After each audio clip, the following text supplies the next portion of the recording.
yang kita kuasai secara penuh adalah ikhtiar kita. Waktu saya memulai jauh sebelum menjadi pengusaha, sebelum menjadi karyawan atau pegawai atau profesional, saya juga pernah menjadi mahasiswa seperti kalian. Nah, saya belajar gitu, benang merah apa setelah sekarang yang mendefinisikan kerja keras. Nah, kerja keras itu adalah disiplin waktu. Dulu waktu saya jadi mahasiswa, itu kalau masuk kelas, saya salah satu yang paling pertama ada duduk di paling depan. Dan ini sudah menjadi kebiasaan saya.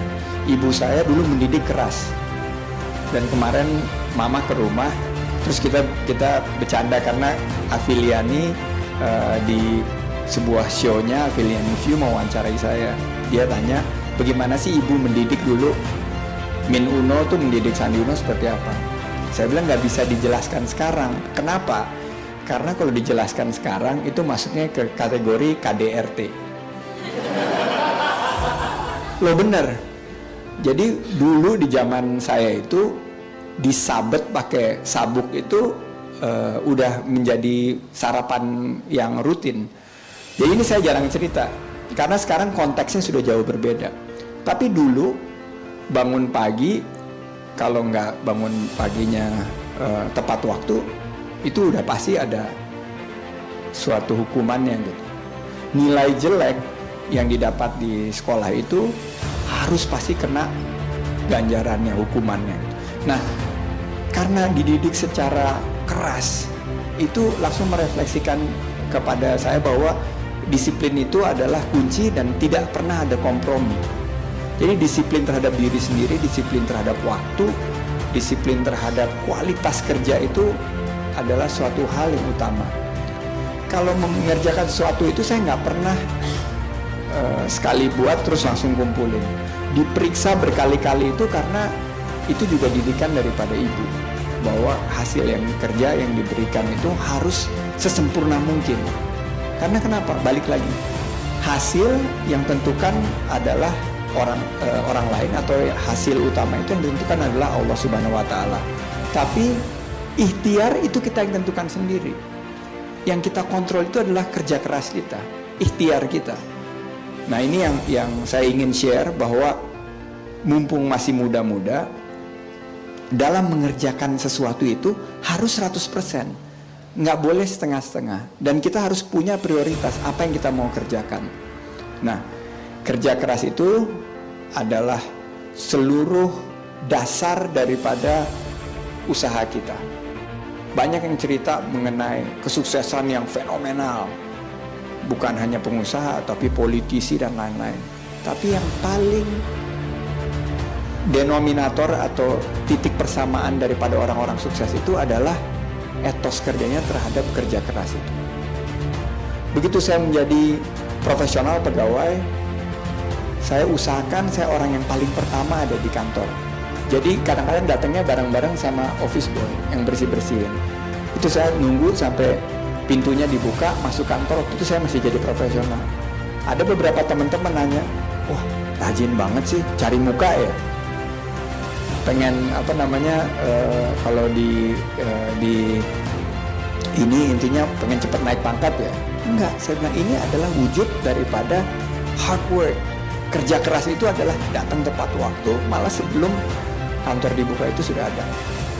Kerja seefisien mungkin, dan kadang-kadang pulangnya itu lebih lama juga, dan sama-sama balik lagi dengan security yang mengunci pintu.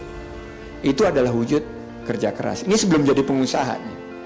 Nah, begitu saya kena krisis di tahun 97, 16 tahun yang lalu, saya harus hijrah menjadi pengusaha. Etos kerja itu terbawa, etos kerja keras itu terbawa.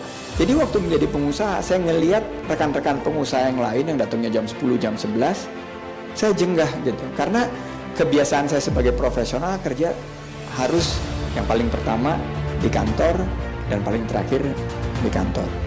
Jadi kerja keras itu saya bawa juga sebagai seorang wirausaha gitu, dan tingkat profesionalismenya alhamdulillah masih terbawa seperti sekarang. Kenapa? Karena sudah tertanam dari muda. untuk bekerja keras. Apa yang harus kita pelajari, apa yang harus kita tarik garis menjadi benang merah, menurut saya yang paling gampang itu adalah setiap dapat kesempatan kita memberikan 100% daripada kemampuan kita. Itu yang namanya definisi kerja keras. Nomor 2 yang teman-teman Meruf juga ingin saya angkat, yang jarang sekali dibicarakan di seminar-seminar atau talk show atau motivasi show, adalah kegemaran saya membaca. Saya tuh adalah seorang kalau dibilang ya ini kacamata saya ini minus 1,5, tapi saya dulu pernah minus 11 sebelum dioperasi mata. Kenapa? Karena saya senang sekali baca gitu. Setiap hari saya selalu sempatkan membaca buku di malam hari. Saya alokasikan waktu 1 jam untuk baca buku, dan baca buku itu buku yang menginspirasi dan memberi motivasi kepada saya. Pagi 4-5 koran yang saya selalu baca, ditambah media-media online.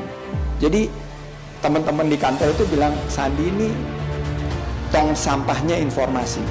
Jadi informasi dari manapun saya serap gitu. Semua email saya baca, semua surat yang datang saya baca. Jadi saya itu menggemari membaca itu dari kecil juga.